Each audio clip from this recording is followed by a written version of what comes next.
Welcome back, everybody, to the Vintage Sewing Machine Garage. You are looking at, of course, now the underside of my Kenmore 158.1941, and it is in the process of being put back together after it has been serviced, oiled, and of course all that dust and lint came out.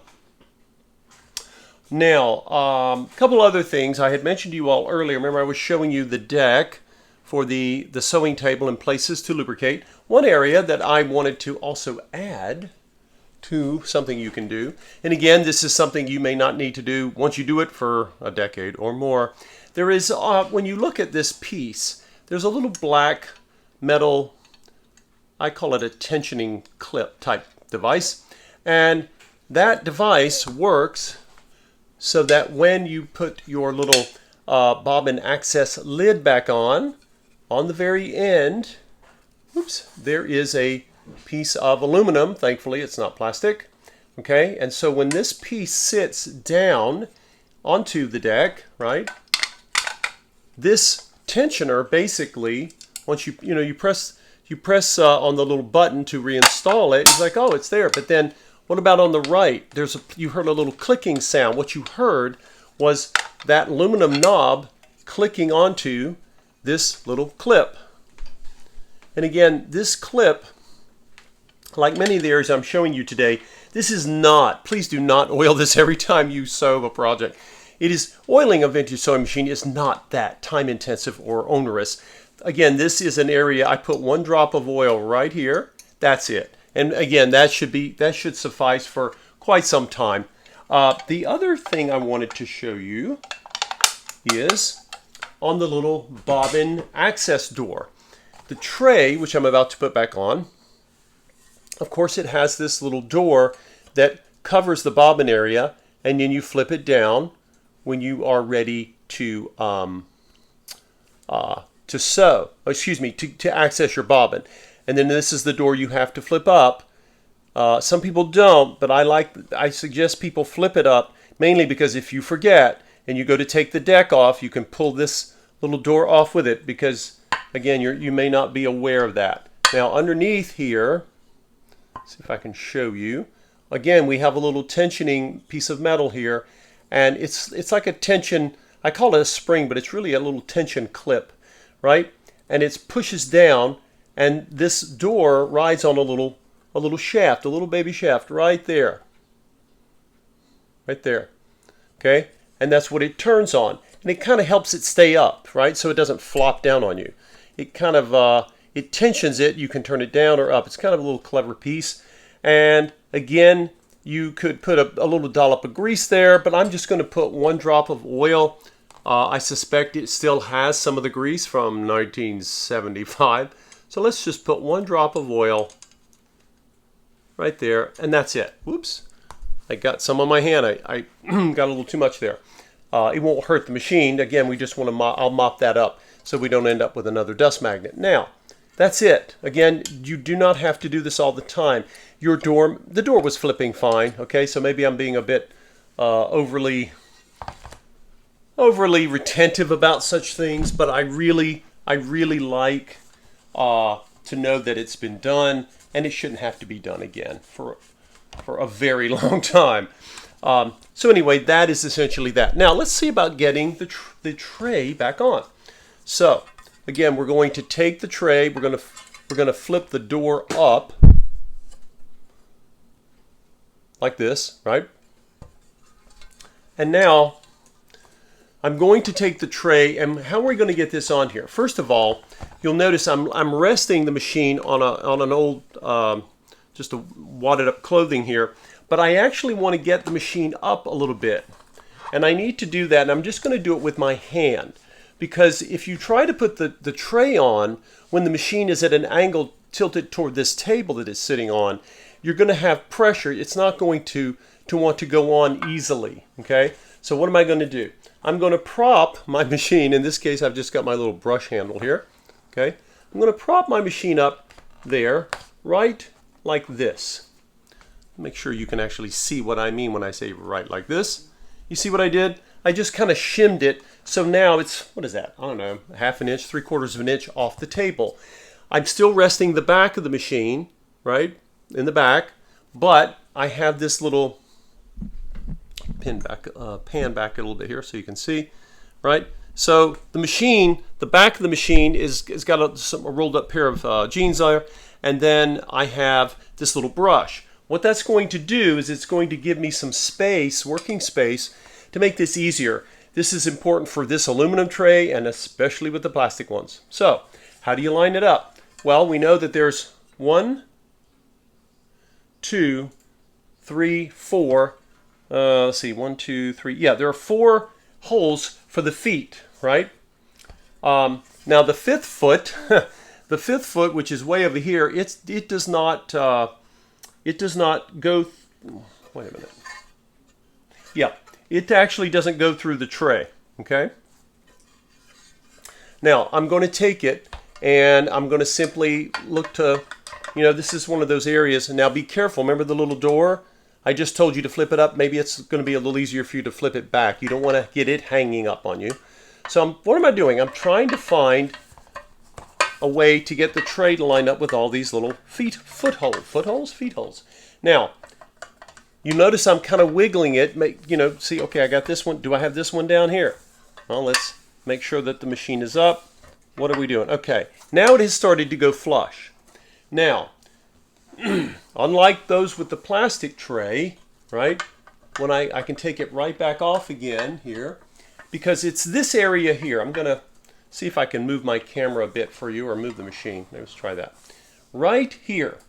You see this little area? I think you can see it. Right here. This area is very vulnerable to chipping. When you have a plastic tray, there's a little piece that goes on with it, and that can actually break on you. The aluminum tray, interestingly enough, the shape is here, but when you put your aluminum tray on, now I have to line it back up with the feet because I took it off to show you. It actually doesn't have anything to clip on here around, so that I'm not really worried about breaking it on the aluminum one. So if you have an aluminum one, it's slightly easier, but you can do it with the plastic. I have done videos for you folks many times on how to do the plastic, how to be careful. But I'm getting gravy here, as the old saying goes, because I don't have to worry about that. You still have to be careful. You don't want to damage anything, but it's less of an issue. Now, if any of you were watching the video when I took this tray off, let's see here. Do you guys remember which screws went where? So I had my screws, I had them sitting in a little tray here, and they rolled around, which I kind of knew they would, but I wanted you all to see that. So, I don't know if you guys remember, I've got 1, 2, 3, got that old pin there. I've got 1, 2, 3, 4, 5 screws. Does anyone remember where the long screw went? It doesn't go here. It doesn't go over here. It actually goes over here to the far left, okay? I don't know why, but that's what the machine needs. Now, because the tray will sometimes come off, what do I like to do with this? What I like to do is, I like to do something, again, this is not part of normal oiling maintenance. I will take 1 drop of sewing machine oil, and I'm going to put it on the very edge, just 1 drop, and let it get right there in the threads. That's it, no more. In fact, if I could do a half drop, it would probably be enough. And what I'm going to do is I'm going to put this screw in here, and once it starts to thread, it will pull that oil from the end all the way up. And that's kind of nice to have, so that in the future, I had no trouble taking these screws off, but why not, right? It probably hasn't been done since 1975 and probably won't have to be done again.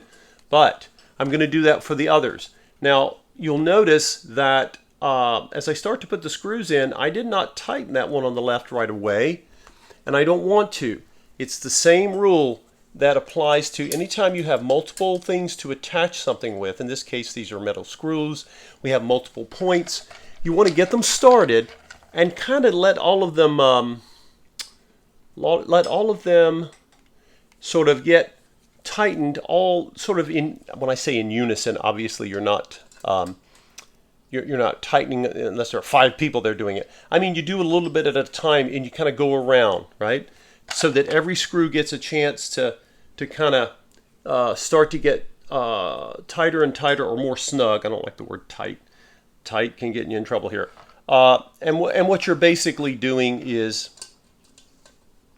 you are making sure that you don't really snug down just one screw or one end of this tray, because we don't want to warp it. Things that are flat and long like this tray, even aluminum, and of course plastic will do it even more, they flex. And we don't want them to warp on us, because you can damage them. So, anybody remember where the last one goes? It goes right here, right? It doesn't go here.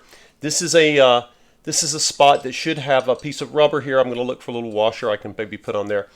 And that's where it goes. So, what's left? We're going to take the screwdriver, and somewhere, I think I have my screwdriver bit here. And again, this is a straight head screws. So you can go, I kind of hop around, because again, I'm not even pushing this all the way snug. And then maybe I'll come over here on the far left end and get this screw going. Again, when the screw turns easily, it's threaded properly. If the screw is fussy and it gives you any pushback, stop, because you don't have it threaded properly. Sometimes with screws, there's enough room between the screw and the hole that the threads can get bound up, and you can damage it in a very difficult way to repair. So now I'm over here. Now I'm going to hop up over here. I do it randomly. Some people like to do it clockwise or counterclockwise. I like to do it randomly, like you're putting lug nuts on a wheel, if any of you have ever changed a spare tire. I don't know that people do that much anymore, but anyway. So I'll come back over, just hop around, and you eventually, you'll get them all snug. This is not going to take a long time. Go ahead and get this one here. There it is. It's snug. I stop. Don't wrench it down. You're not holding the earth by these screws. You're just kind of making sure the tray wants to be still and where it is, right? All right. Snug, snug, snug. What do I see? Make sure this one is. If you're not sure, just turn them and you'll know. All right, there we go. Snug. I'm pretty sure this one is. Yep. And then just lack this one on the left here. And there you are, right? You have put the tray back on. And if any of you ever get confused about your serial number and your model number plate, sometimes you see it here. Sometimes they move it to the side or to the back. These types of little subtle changes would often get made during the production run of a model. I don't know why, and it's not a big deal. So I've seen many of them on the back. I kept looking. I thought, well, where is it? Oh, it's on the bottom. Doesn't affect the machine or your ability to use it. But if you think you don't have one, remember, they could have moved it at some point in the factory. So that is putting on the tray. Let's see, where are we? Where are we in this world? I think hopefully going to be getting ready to test this machine soon. I've done all of this work and have yet to try to make it run. I'll go and take a look and see if I have any kind of washer to go here. If not, it's okay, because I have 4 of the 5, and it's not on the end, so it should not affect its ability to be level. And we will see you in the next video.